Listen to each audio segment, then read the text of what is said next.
Vamos fazer um momento de oração? Você crê que Jesus vai te abençoar nessa noite? Diga um amém bem forte. Amém. Então você vai curvar a sua cabeça e você vai comigo orar ao Pai Celestial. Ele vai vir ao seu encontro nessa noite, Ele vai te abençoar, porque não há quem não busque a Deus que não fique, ou que não tenha uma grande resposta.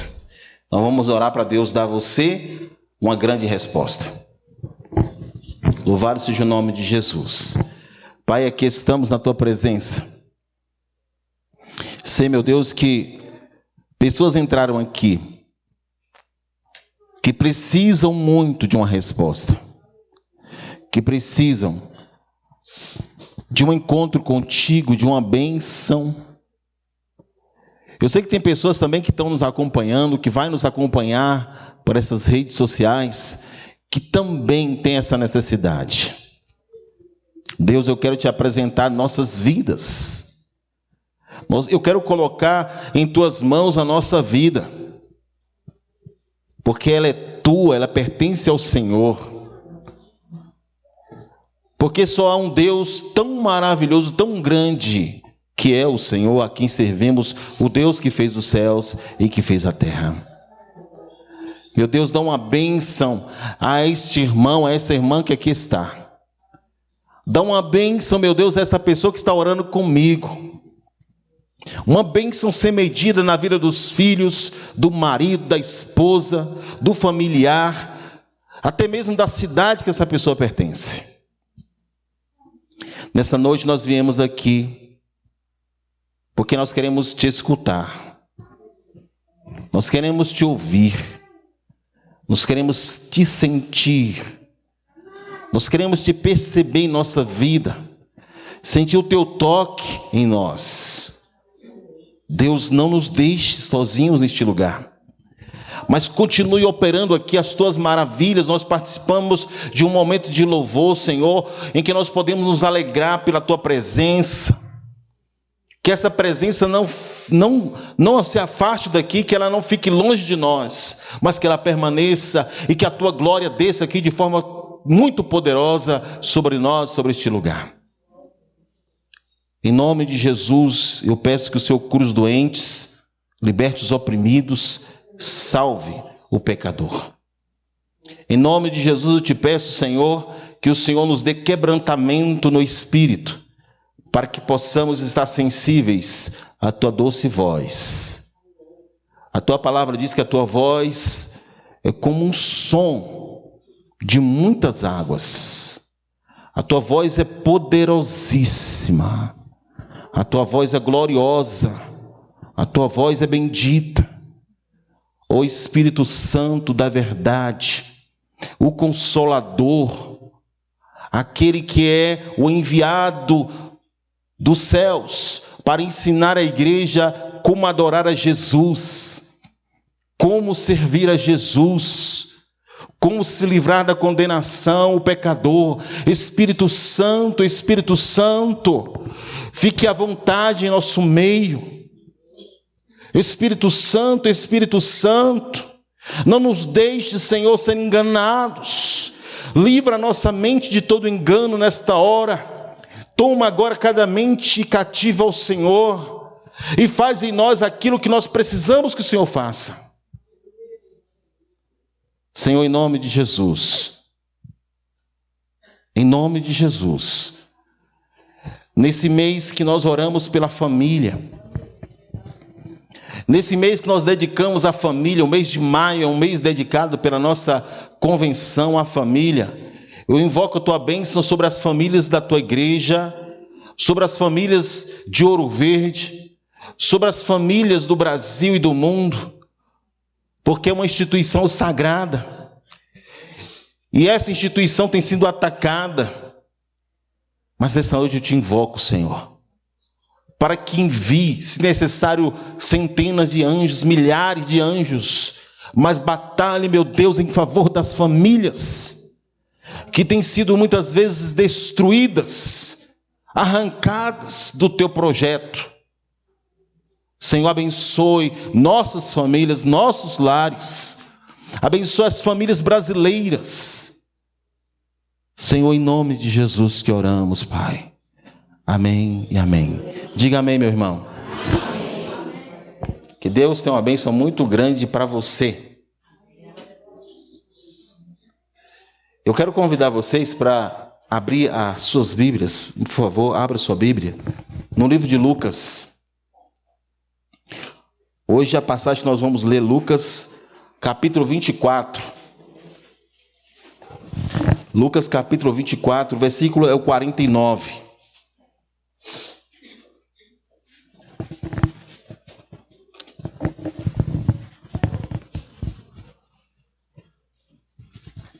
Lucas, capítulo 24, o versículo 49.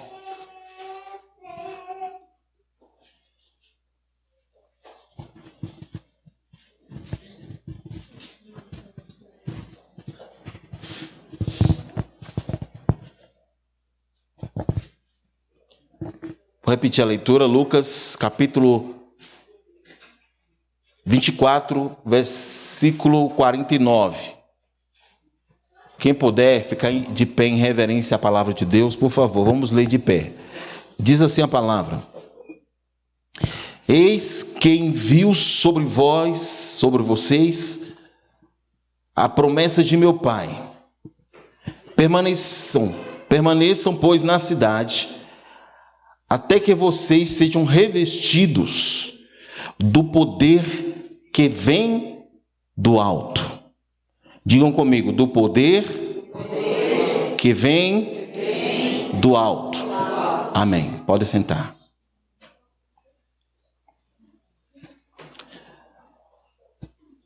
A primeira bênção que um cristão recebe é a bênção da salvação. Porque a salvação é um acontecimento sobrenatural que Deus torna possível. Porque Deus é o Deus do impossível, amém? Deus torna possível na vida do pecador. Então o pecador está vivendo a sua própria vida. Ele talvez não conheça o perigo que está à sua vida. E de repente ele escuta o evangelho de Deus, de Jesus. E ele crê. Ele crê que o evangelho de Jesus é para ser seguido.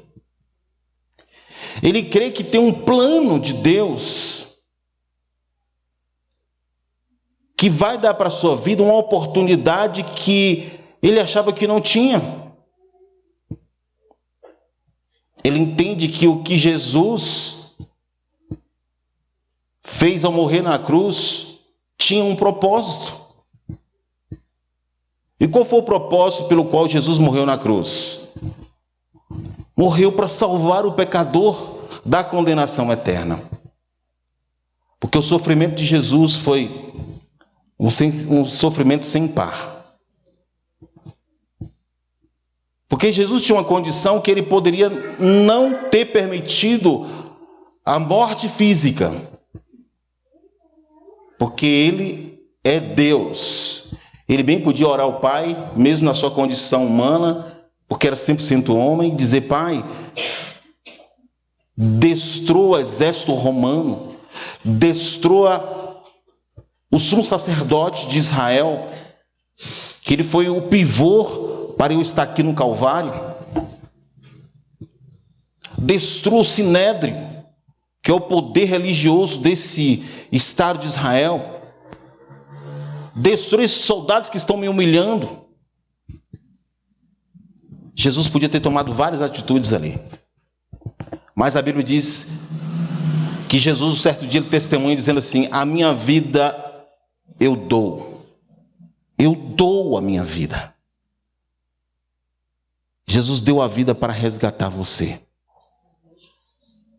Para te livrar, para te perdoar. Foi para isso que ele deu a vida. Isso é salvação. Então, quando você olha e vê que um alto preço foi pago pelos seus pecados, e você se rende a esta obra, a esse sacrifício, Deus salva você. Porque a salvação é um ato de Deus no homem, e não do homem para com Deus. Deus salvou o homem unicamente porque Jesus morreu por ele. O homem simplesmente reconhece isso e crê. Eu reconheço que Jesus morreu por minha causa. E eu creio que Ele tem para mim a vida eterna. E quando esse pecador começa a pensar assim, Deus realiza nele aquela grande obra que nós chamamos de salvação. Então nós que já tomamos pela fé posse dessa promessa e cumprimento na pessoa de Jesus Cristo, nós recebemos essa grande bênção. Quando alguém acerta na loteria, principalmente na Mega Sena, alguém diz assim: esse indivíduo é muito sortudo. Ele é muito sortudo. Mas sorte mesmo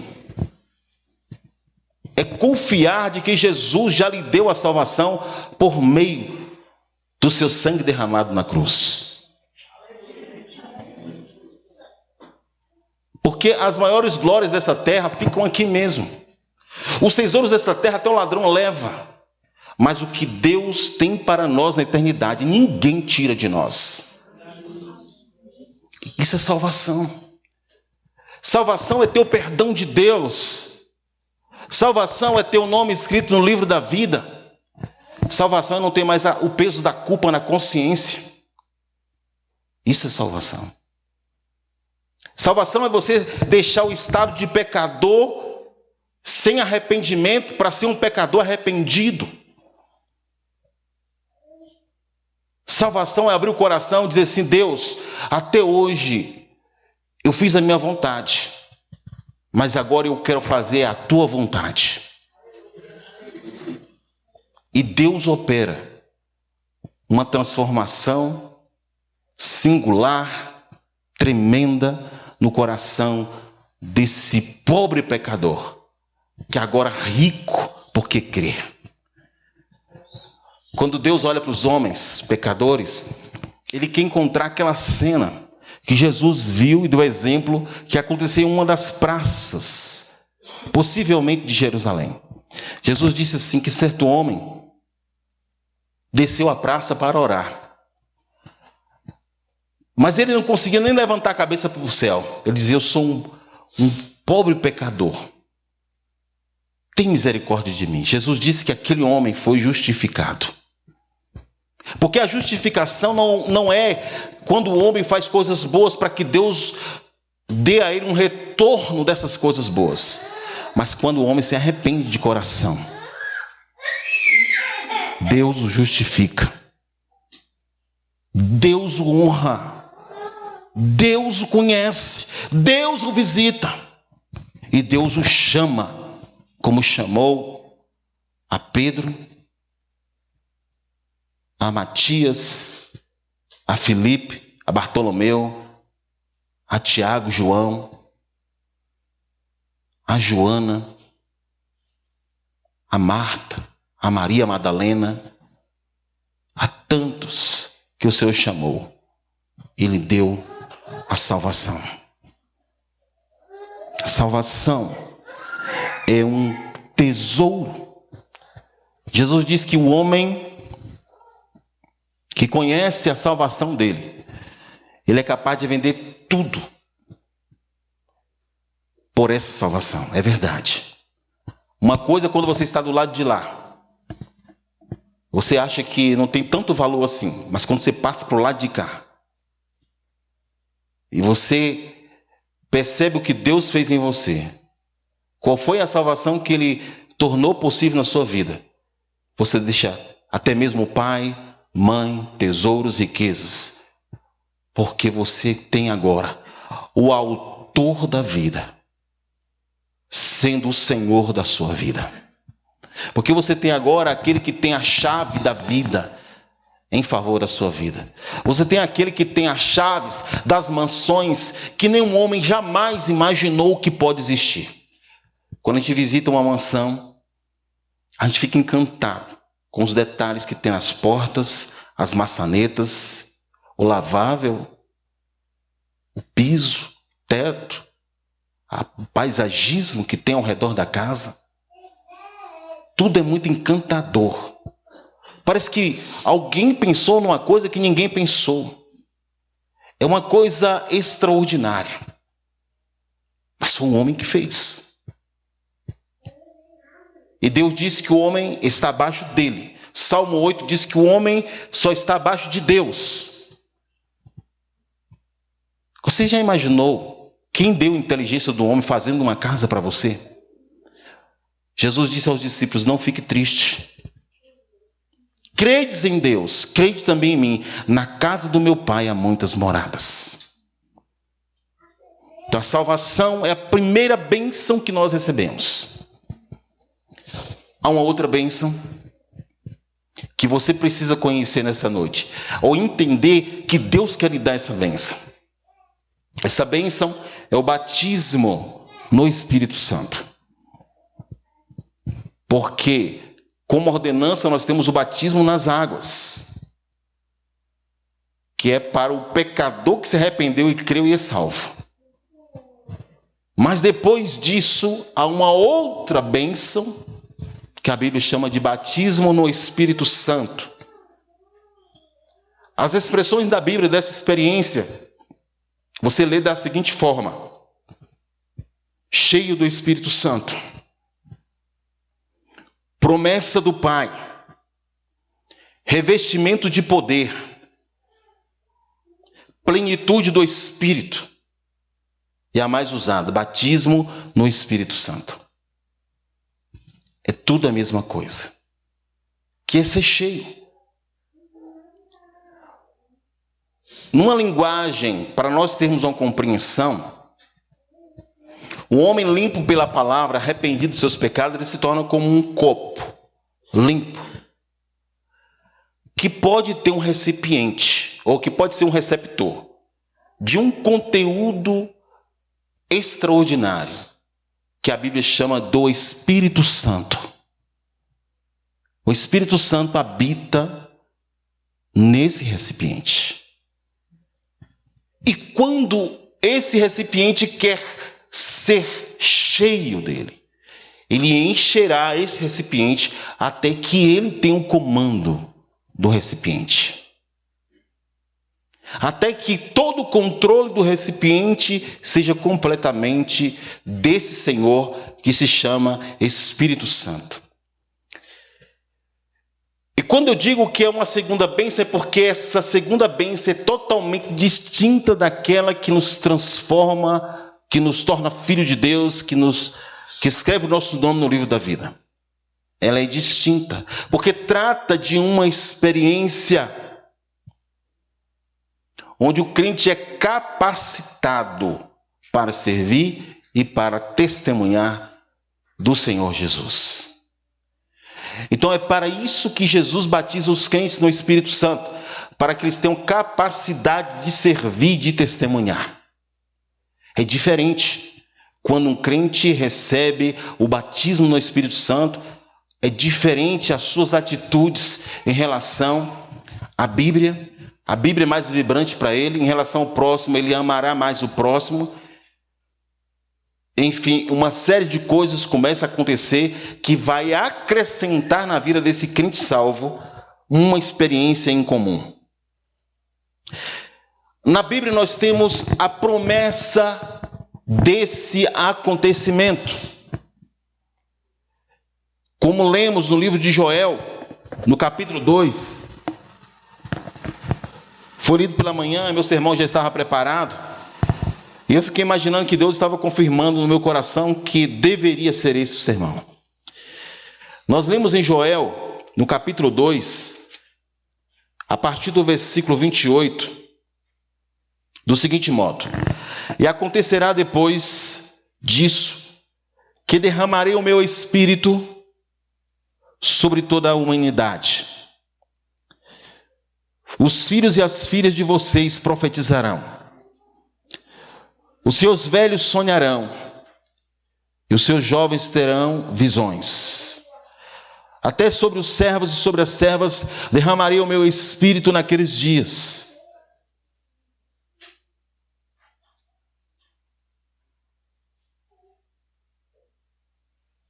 Mostrarei prodígios no céu e na terra, sangue, fogo e colunas de fumaça. Então aqui o profeta Joel estava profetizando que um dia o Espírito Santo de Deus seria dado aos homens, derramado sobre a igreja. João Batista, no capítulo de Marcos, capítulo 1, o versículo 8, João Batista disse que ele batizava com água, mas Jesus iria batizar os crentes no Espírito Santo. Depois o próprio Jesus fala aos discípulos, antes da ascensão: vocês fiquem aí, orando, buscando o Senhor, porque em poucos dias vocês receberão o Espírito Santo. E o Espírito Santo veio. Houve 2 sinais poderosos quando aqueles crentes oravam por 40 dias no cenáculo, que era como uma sala como essa. E eles viram 2 sinais. Um vento, o som de um vento impetuoso. E o falar de línguas era como línguas de fogo. Porque o Espírito Santo desceu sobre aqueles novos crentes para um grande mover de Deus, um marco na história da igreja na face da terra. E é por isso que tem tanta gente se opondo à obra do Espírito Santo. É por isso que tem tanta gente dizendo que você não precisa buscar o Espírito Santo, que você não precisa desse batismo no Espírito Santo. Mas deixa eu dizer para você, o próprio Jesus buscou o Espírito Santo. E toda a obra que Jesus realizou na terra foi pelo poder do Espírito Santo. Os profetas profetizaram pelo poder do Espírito Santo. Quando Deus fez a terra, o Espírito Santo estava lá realizando isso também. A Bíblia diz que quando só existia água sobre a terra, o Espírito Santo pairava sobre a face das águas. Em Gênesis 1, a Bíblia diz que o Senhor chama a Trindade e diz: façamos o homem à nossa imagem e semelhança. Deus, quando fez o homem, o fez também pelo Espírito Santo. Então o Espírito Santo ele é importantíssimo. E Jesus disse: mas eu vou enviar o Espírito Santo, e ele estará convosco,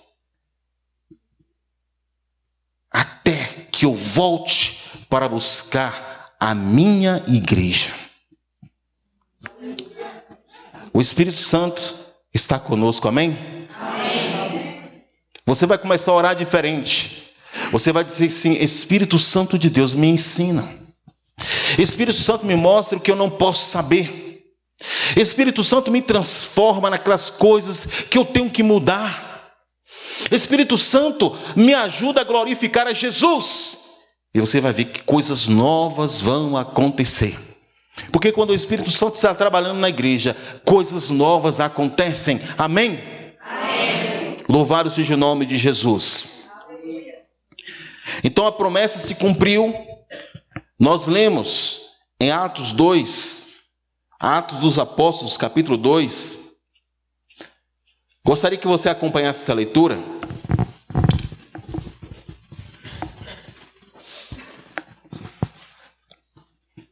Livro de Atos, capítulo 2, versículos de 1 a 4, diz assim: e ao cumprir-se o dia de Pentecostes, estavam todos reunidos no mesmo lugar. De repente, veio do céu um som, como o de um vento impetuoso, e encheu toda a casa onde estavam sentados. E apareceram distribuídas entre eles línguas como de fogo, as quais pousaram sobre cada um deles. Todos, diga comigo, todos ficaram cheios do Espírito Santo e começaram a falar em outras línguas, segundo o Espírito lhes concedia que falassem. Você já percebeu o que o Espírito Santo fez, por exemplo, na vida de Pedro? Poucos dias atrás, Pedro tinha negado Jesus. Jesus avisou para ele, Pedro, que Pedro disse assim, Jesus disse, vão me prender, vão me matar. Pedro disse, e vocês vão se escandalizar de mim. Pedro disse, eu não, Senhor, jamais. E Jesus disse algo para Pedro muito forte, que foi no próprio dia.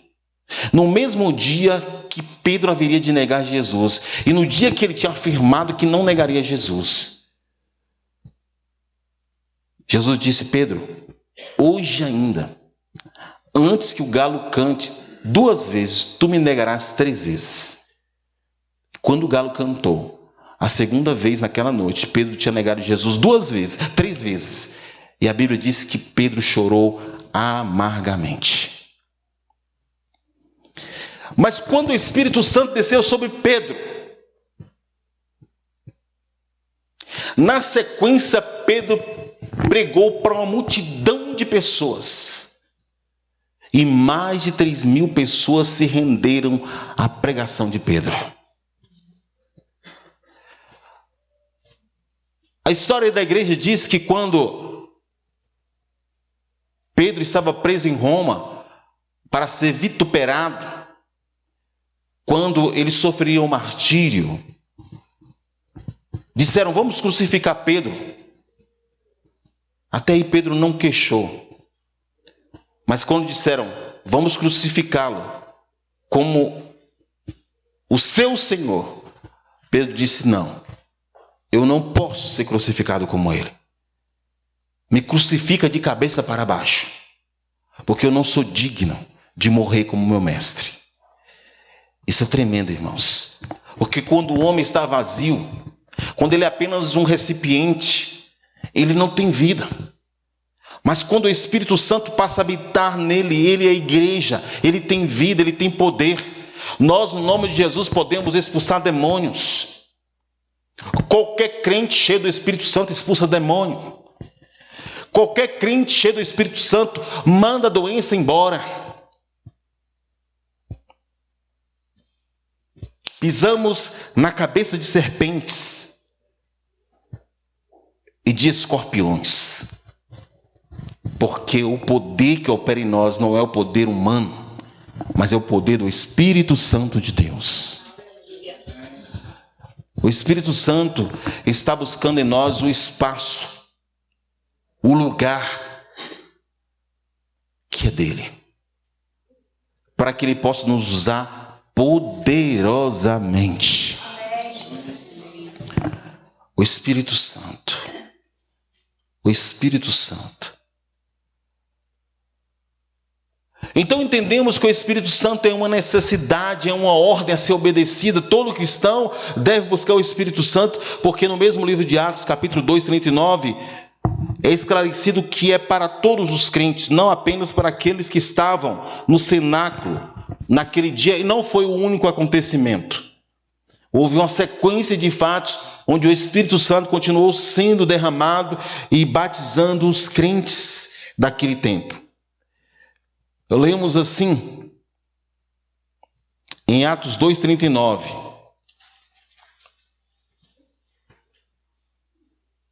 Porque a promessa é para vocês e para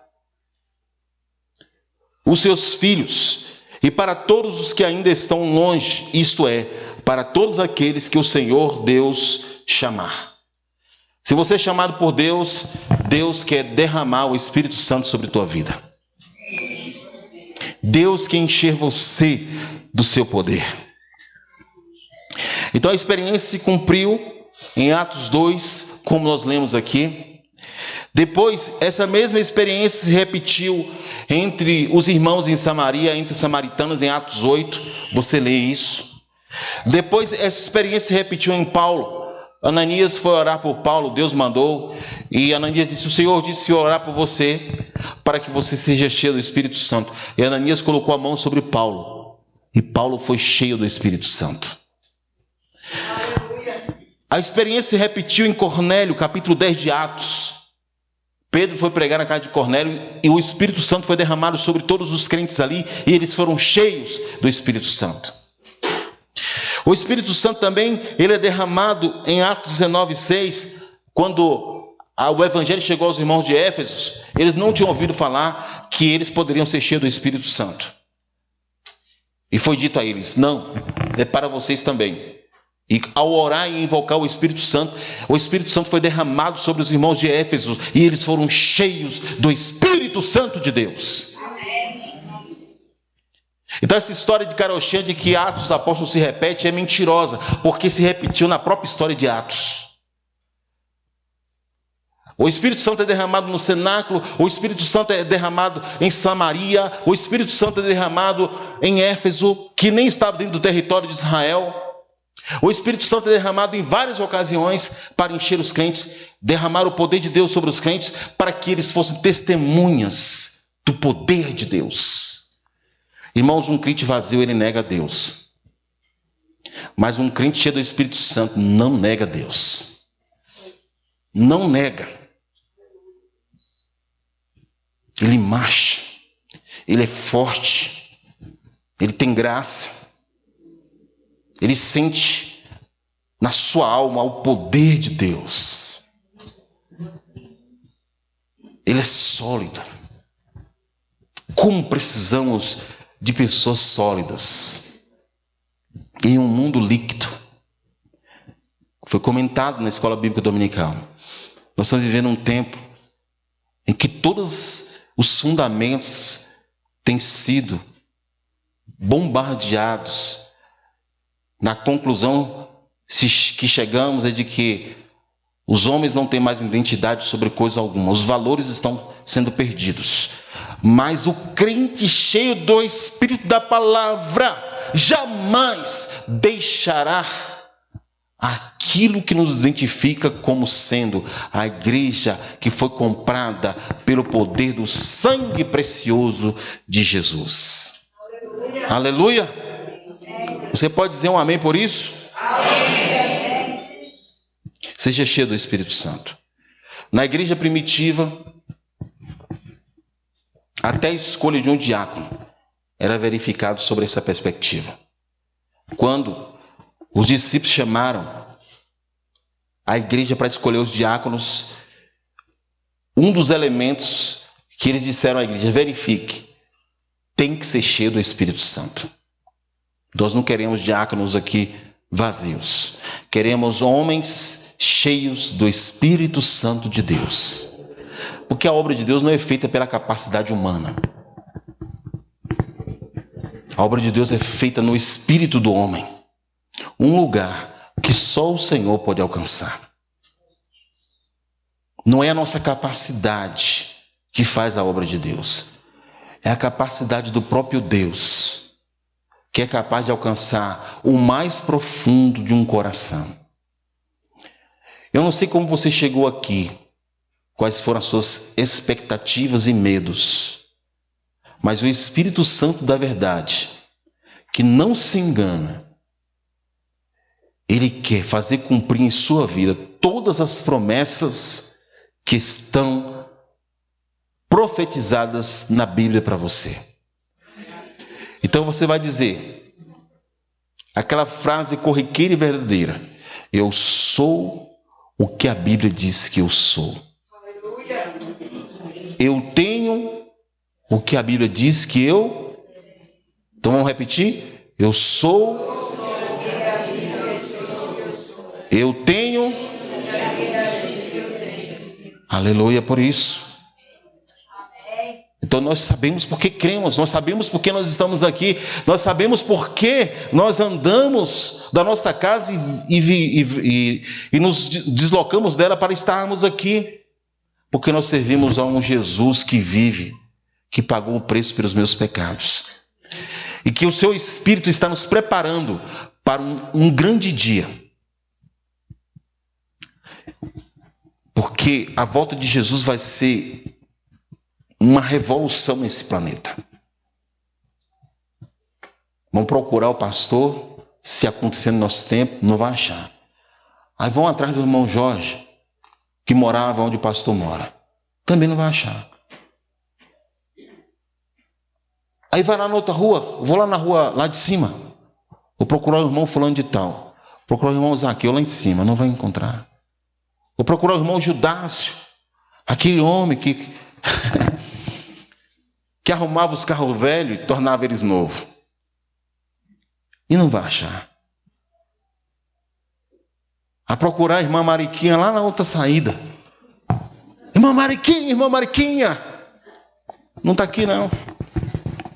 Irmãos, a volta de Jesus vai ser algo extraordinário. O Espírito Santo está testificando na igreja que Jesus está voltando. Nós precisamos aguardar a volta do Mestre, amém? Aleluia! Louvado seja o nome de Jesus. Então as bênçãos do Espírito Santo são muitas. E eu preciso me deter porque temos uma programação extensa nessa noite. Mas nós temos que continuar falando do Espírito da verdade, que o mundo não pode receber, mas a igreja pode. Você é igreja, diga amém. Amém. Você é separado para Deus, diga amém. Amém. Dá um glória a Deus, meu irmão. Dá um glória a Deus. Porque a nossa vida é de Jesus. Aleluia. Glória a Jesus. Vamos aplaudir ao Senhor nessa noite. Vamos glorificar a Ele com nossas palmas. Glória ao nome do Senhor. Aleluia.